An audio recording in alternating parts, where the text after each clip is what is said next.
Hello everyone, my name is Mr. Big T Anderson. Today we're doing another fanfiction reading. This is from the Supernatural fandom. This is A Family in Feathers by LadyWallace. So if you're new here, let me go over the rules. The links down below are to the author's page as well as to the story page. You can leave a good review. Check out what the author's written. If you like what I'm doing, you can leave a comment here. Now, I got a little bit of extra news here. A little bit of extra spice. I'm going to be soon formatting all of these so that every month, each fandom will have all the fan fictions put out. Now, if it's 3 their fandoms in a month, I may only have 3 or 4 fan fictions read. But that will be available in podcast fashion, and I will have the links available to that. Now, I don't know where, I'm looking over some, but that will be moving forward. So, and, because I understand these readings have been popular, I am going to do something a little bit different. But it's going to be a little bit of a surprise. So, and we're going to do you may see me go a little bit behind schedule, but we're doing a lot of heavy tweaking. I think you're going to like it. You can hear the smile on my face. I think you'll enjoy it. So, let's get down to business, shall we? Here's the story of Family in Feathers.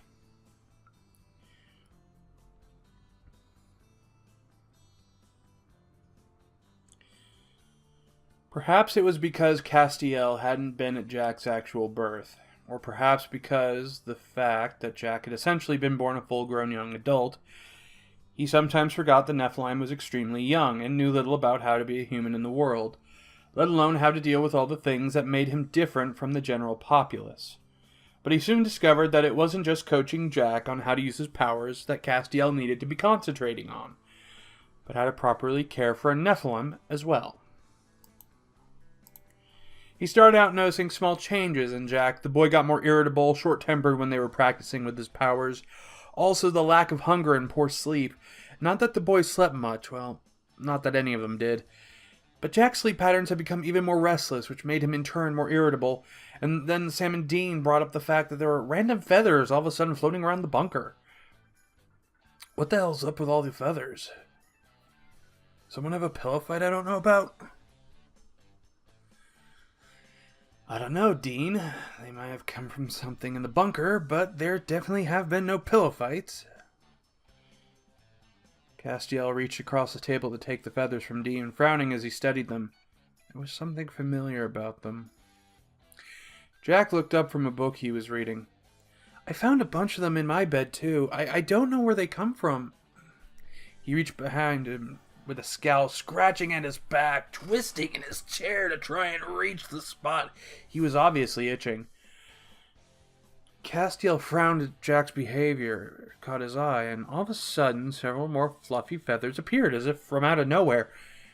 Castiel pushed his chair back and strode around the table toward the young Nephilim, who still seemed to be having trouble finding the right spot to itch. I think I may know where they're coming from. Jack, has your back been itching for a few days? Yeah, I can't get it to stop, and no matter how much I scratch it doesn't seem to do anything. It's like the itch is there, but it's not. Cass couldn't believe he hadn't seen it before, and he wanted to kick himself for not even thinking about the possibility that Jack, being half angel, would develop much the same as a fledgling. Jack, your wings are molting your first down. You're fledging. Jack, Sam, and Dean all stared at him at the same time. Come again? Wait, Jack, you have wings? Jack is half angel. How do you think he's able to disappear? Only demons can actually teleport. Angels fly. Huh. Cass nearly rolled his eyes. Sam replied with a thoughtful look and shrugged at his brother. Guess I never thought of that. Well, I guess I've always known I've had wings, but they're always just kind of In there, Jack said helplessly. I didn't realize they had feathers. He picked up one of the downy plumes that had fallen on the table before he squirmed in his seat again. They're very uncomfortable. Cass smiled wryly. Yes, fledging and molting are not enjoyable things to go through. Your growth spurt probably shocked your wings into holding out the fledging for a bit. They're usable, but you're growing into your adult feathers now. I'm sorry. I didn't even think about it before, Jack. I should have been teaching you about all of this. Well, this one's on you, Cass, Dean said as he stood up and clapped the angel on the shoulder. I already had to explain puberty to Sam, and I know nothing about Nephilim coming of age. I already know little myself. Nephilim are so rare, and I've never heard of one who grew as fast as you did, but I can at least teach you how to care for your wings, and help you get through your first molt. Castiel said it regrettably, and he gave Jack a sad smile, but then touched him on the shoulder. Why don't we go to your room, so you can at least be comfortable? I'll teach you how to manifest your wings. I can do that? Castiel nodded yes. Can you do that? Sam asked Cass. Dude. Dean nudged his brother but looked interested to know the answer himself, and Cass shrugged. Yes, all angels can. It's just not something that's typically done, as it puts our wings in a very vulnerable position. Sam and Dean looked interested, sharing a glance, and Cass shook his head slightly as Jack stood and they went to the Nephilim's room. Jack seemed uncertain of what to do, but Cass smiled and nodded to the bed. Just sit on the bed, where you will be comfortable. We'll be here a while. Take off your shirt. If you don't, he'll just tangle in your wings. Jack sat cross-legged on the bed and slipped his shirt over his shoulder blade, scrunching up at where Cass knew to be an extremely annoying sensation. Now, Jack, I want you to close your eyes and concentrate. Really center in on your wings. Feel them and imagine them as something physical. Picture their weight and their density in your mind. Jack's face scrunched up and he rolled his shoulders, but nothing happened. I don't know how to do it. Just try again. Castiel said patiently and reached out to grip Jack's hand, pulling it away from his back and settling one of his own against Jack's spine, right between his shoulder blades.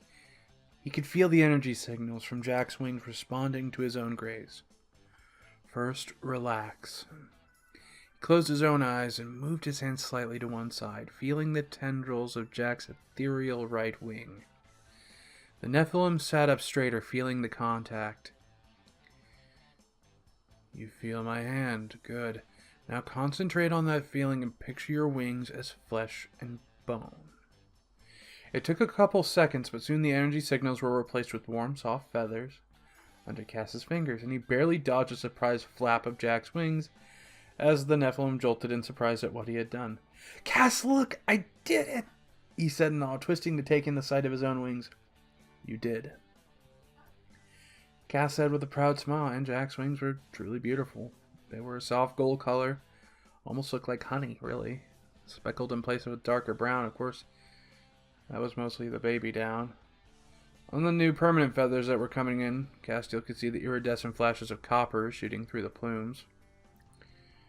They're so big, how can I not feel them all the time? Jack wondered with amazement as he stood and spun around, glancing in a mirror to catch a better glimpse of them. He accidentally knocked several books on the side table and nearly tipped the desk chair over. Oops. Cass smiled. And that's another reason. It's not very practical to have them corporeal like this. Come on, sit down. I'll help you groom them. Jack clumsily climbed back onto the bed, struggling to position his wings without sitting on them. Cass reached out to run his fingers tentatively through the baby down, watching as quite a few soft plumes came free. Jack's wings twitched. Let me know if you're uncomfortable. It doesn't hurt really, it just itches. That's because you'll have a bunch of new feathers coming in. Cass said, feeling some of the quills under the other feathers. You'll have to be careful not to scratch too much because you'll damage them. It'll be uncomfortable for a while and even painful. But once all your new feathers grow in, you'll probably find your wings to be a lot stronger. Jack nodded as Castiel continued to soothe his fingers through the feathers, loosening all the ones that were ready to come out and straightening ones that had gotten ruffled. Does it feel any better? Yes, actually. Still a bit itchy, though. Warm baths help. We'll do this every day until all your feathers grow in. Then a monthly grooming would be a good idea to keep your feathers in good shape. Feathers that get out of line can be uncomfortable or painful. Do angels get this all the time? Cass felt a slight pang in his chest. In heaven, yes. Angels typically require help to groom each other's wings. It is usually the job of the elder angels to do what I'm doing for you now, helping fledglings' feathers to come in well, to teach them how to care for their wings. It's what angelic brothers and sisters are supposed to do for each other. Well, who grooms your wings now? The Winchesters? They're your family, right? Jack asked the question curiously, but Cass was taken aback. In all the years he'd been with Sam and Dean, he hadn't even considered asking him to help him groom it. They hadn't even known he could bring them onto the physical plane, as he had been evidenced earlier. Obviously, his wings were in a poor state at the moment, though not entirely because he'd been unable to care for them properly. He'd done as much as he could himself on several occasions when he'd had the time, but he'd gotten out of the habit of wing care after losing his grace. He knew his wings would never be completely whole again with only part of his grace left, and grooming wouldn't exactly help his problems now. Oh, well, no. Typically, it's a communal thing among angels. Cass frowned in thought. Really, it was a communal thing among family. There was no reason he couldn't have asked Sam or Dean to help him, besides the obvious. He was embarrassed by his wings, and they would likely think the request bizarre, especially Dean. It just seemed like more trouble than it was worth. So, no one grooms your wings? Jack asked, turning to look over his shoulder at Castiel. But it feels so nice. Mine are already less comfortable. Well, my wings aren't what they once were. Cass admitted it a bit uncomfortably, not wanting to burden the boy with his troubles. Jack frowned and turned around completely, his wings tucking up against his back. Well, can I help you with your wings, Castiel? I might not be very good at it, but I'll learn. Cass was taken aback again at the young Nephilim's simple innocence and kindness, but his heart warmed as well. That anyone could think this child was anything but good was ridiculous. Jack, that's kind of you, but not necessary. Jack frowned and cocked his head to one side. You shouldn't have to do it yourself. I can imagine it'd be hard. Please, I want to repay you in some way for all the help you've offered me. Jack, you don't ever need to think you owe me anything. But your family. Family takes care of each other.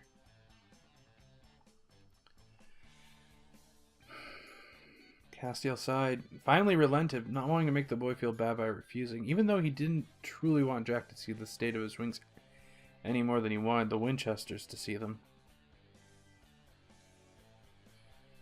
Very well.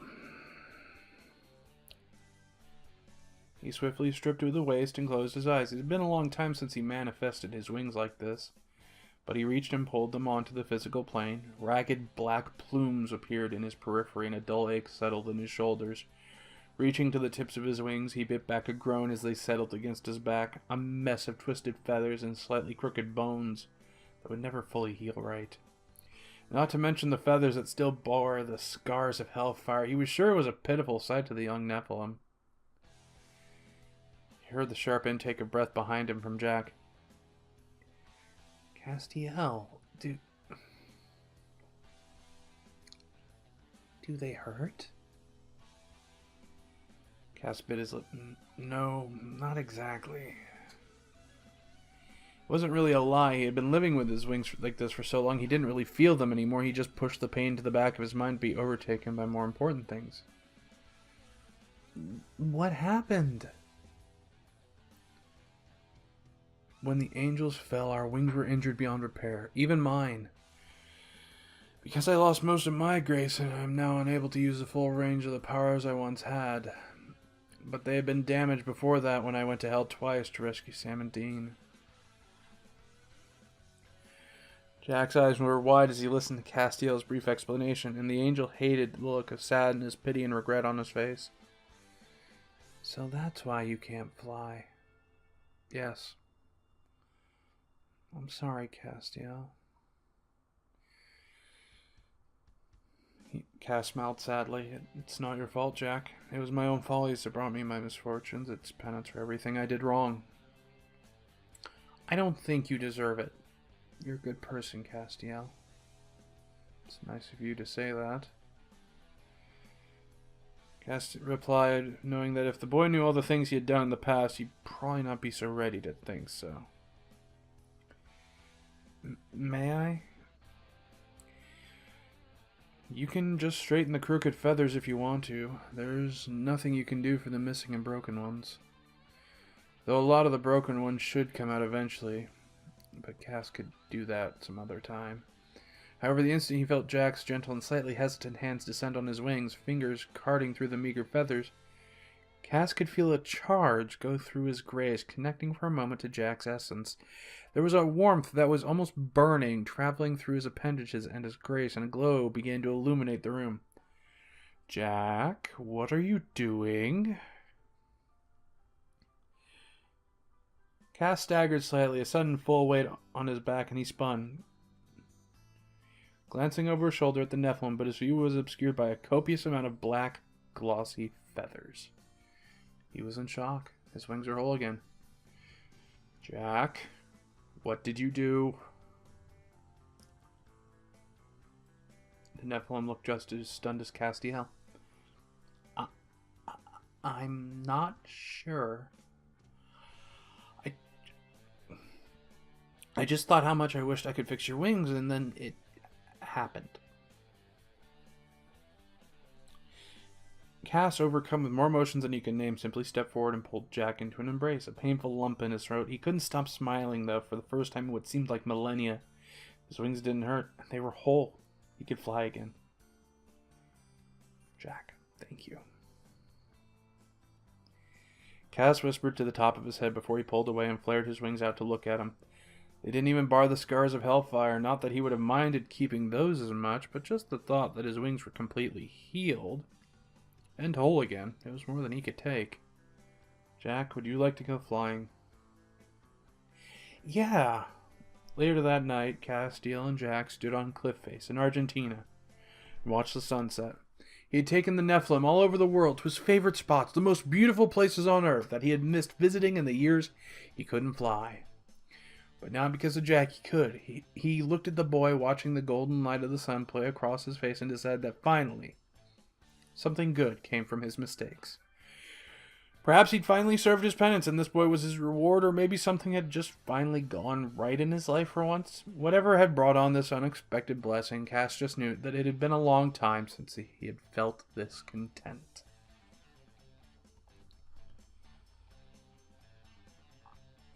So, that was A Family of Feathers by LadyWallace. If you enjoyed the work, links down below. Give the good reviews. I have many more to do, and I will be on my way. Toodaloos!